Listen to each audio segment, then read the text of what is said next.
Hi, everybody. Marius from Aspen Experience here. And in today's interview, I'm sitting with Natalia Paez. Hi, Natalia. How are you today? I'm good. How are you? Thank you. Yes, I'm good as well. Thank you for joining us. Natalia has graduated from a bachelor's in tourism management, and she did an internship with us in the United States back in 2021. Now she is finishing her master's program in hospitality management, and she's looking forward to going back to the United States, this time with a management position.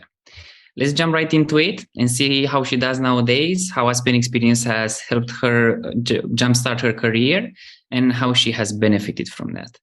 Natalia, before getting into the G1 program and before meeting us, what was your professional life like? Well, when I was finishing my studies, I was going to the US every summer to do some work and travel programs. So I was trying to be as close as I could in the hospitality field in order to build up my career for the future.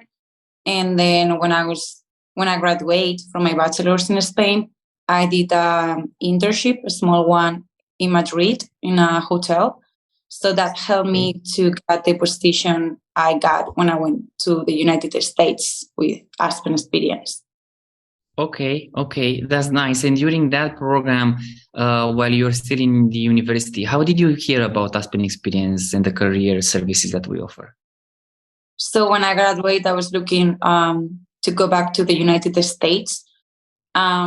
Sometimes it's a little difficult because you want a specific position or a place, and not all the agencies offer so many places. So I was talking with a friend one day, and she talked to me about Aspen Experience, and I had to contact you guys. I'm glad you did so. And what made you decide to join the program with us?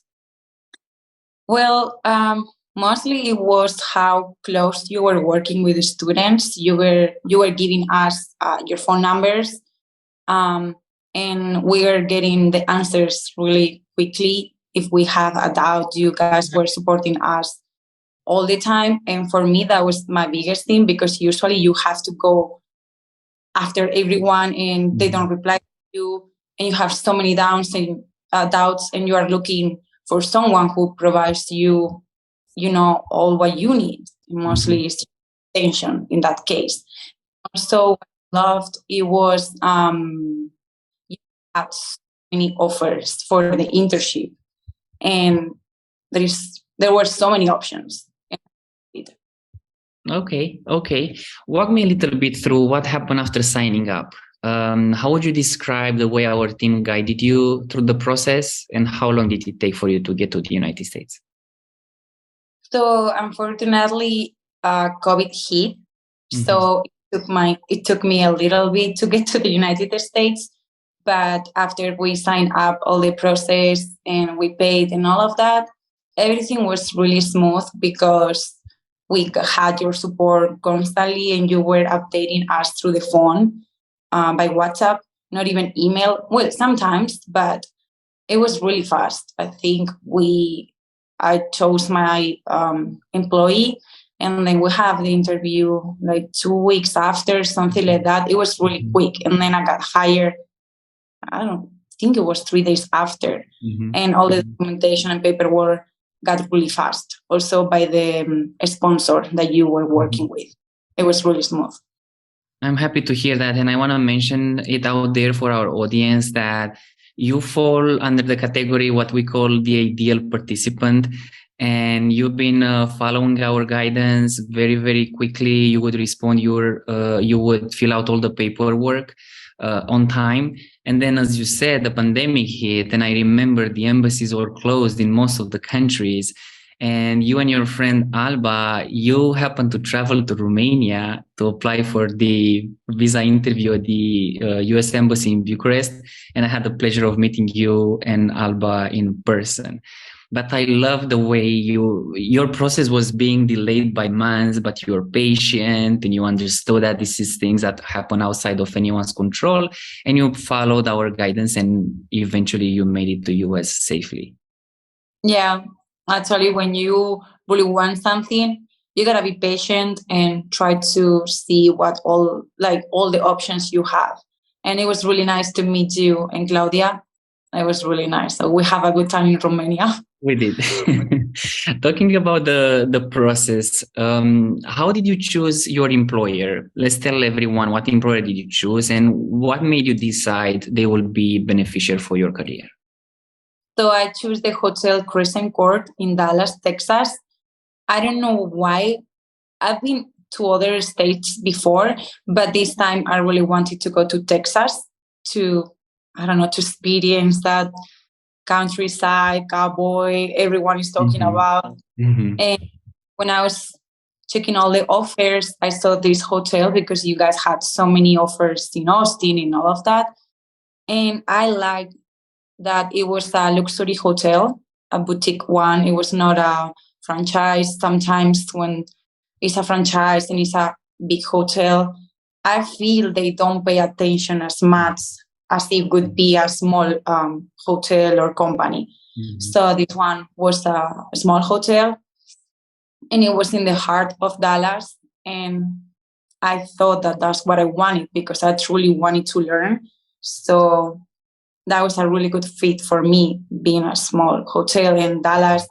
It's a really nice city. It was not like a New York. It's not as big as New York, but it's like a mix between the countryside, the city.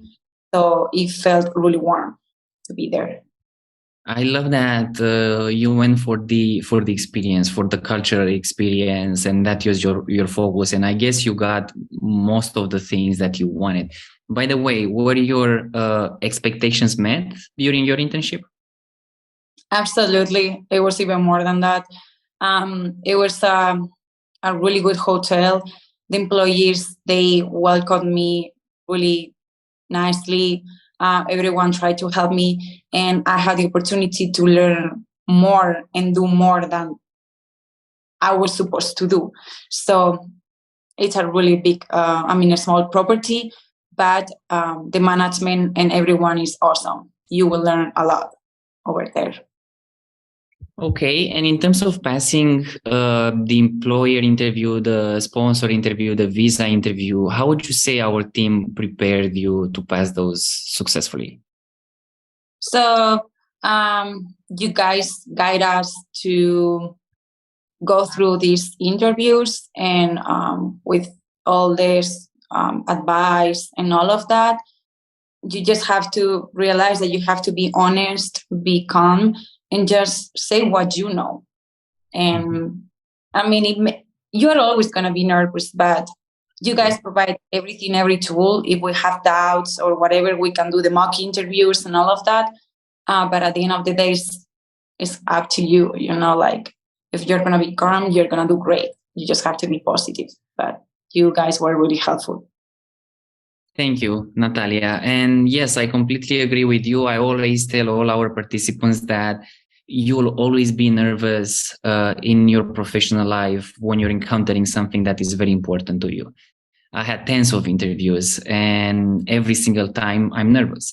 And the interviewer knows that they have experience, and absolutely everybody they interview feel that nervousness. You just need to get over that and be yourself and talk about your experience, talk about what motivates you, and so on. And just like that, as expected, they hired you on the spot. I remember. Would you mind sharing with us how long did it take for you to recover your initial investment and start saving some money? Yeah. So I'm not going to lie, the first months, there is a lot of expenses, housing, buying a lot of things you need. But probably I would say it was like 4 months. Depends on wherever you go and all of that. But I think the third, 4 month, you can start recovering. You recover everything. So it's worth it, the money for sure. Okay. That's not bad. And thank you for the objective feedback here. We're looking to see exactly how the situation is on the ground, and the best source of information is you guys. That's great. So you're able to recover your initial investment pretty quickly, and you're training with a luxury hotel in the United States. And now you'll be going back to work with them, this time for a management position in the rooms division department. Do you think that would have been possible without your initial G1 internship experience? I mean, I don't think it would have been possible without that back experience with them, because there is a lot of things you need to know first of all before going to the management level, and you have to have some background of experience in that field. But that helped me so much, because that's what I got today, a management position, because of my experience with them. I'm so excited for you, Natalia. I'm so excited to see that you're climbing the ladder in your career, and I'm sure you're going to do great there. What would you say it has been the most impactful thing out of all this experience for you? I would not say the culture impact. For me, I'm a person that I adapt myself really well in other cultures. But I would say for me is the emotional roller coaster that comes with all the process in order to get to the United States. And there is so much to do, months of waiting, interviews, paperwork, and that would be it for me. The rest to get there is like, wow, it wasn't that bad, but for me that was a really impacting thing. I see. Okay, Natalia, finally, would you have one piece of advice for someone that would like to have the experience that you had and they don't know where to start? Yeah, absolutely. If you have a dream or, goals, just always go for it. Don't let anyone stop you. Do not listen to someone who says, no, just stay home, get out of your comfort zone, and just try to find a way to get where you want to go, like an agency or, I don't know, someone who can help you, but always chase your dreams and you will be happier for sure. Thank you so much, Natalia, for this valuable advice. It was lovely catching up with you today, and I'm looking forward to seeing you back in US and following your wonderful career going on. Good luck with your new experience. Thank you so much, Marius. That couldn't have been possible without you and your team. You guys are the best agency over there. So just keep doing what you're doing, because you guys are doing great. Thank you so much to you. Thank you as well. Thank you. Have a good day, Natalia. Bye-bye. Bye.